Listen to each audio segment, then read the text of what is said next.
এই ভিডিওটা দেখুন।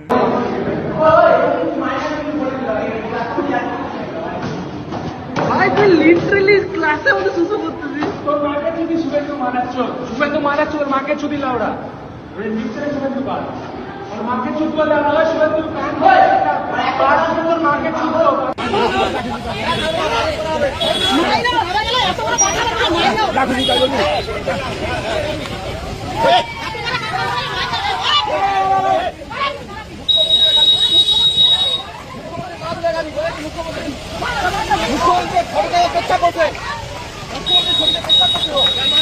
কতটা সাহস দেখুন যে পশ্চিমবঙ্গের মুখ্যমন্ত্রী এবং তার মার সম্বন্ধে এরকম কুরুচিকর ভাষা প্রয়োগ করে।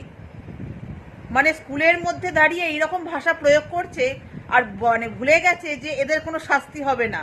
মানে এই জেহাদির বাচ্চাগুলো ভুলে গেছে যে পশ্চিমবঙ্গে পরিবর্তন হয়ে গেছে, আর সেই পরিবর্তনে যে এইরকম কুরুচিকর ভাষা ইউজ করা যায় না সেটা এরা ভুলে গেছে। মানে যা খুশি বলা যায় না, বিশেষ করে মানে একজন মুখ্যমন্ত্রী তার মার সম্বন্ধে এরকম কুরুচিকর ভাষা বলছে, একদম যোগ্য শাস্তি এর হয়েছে।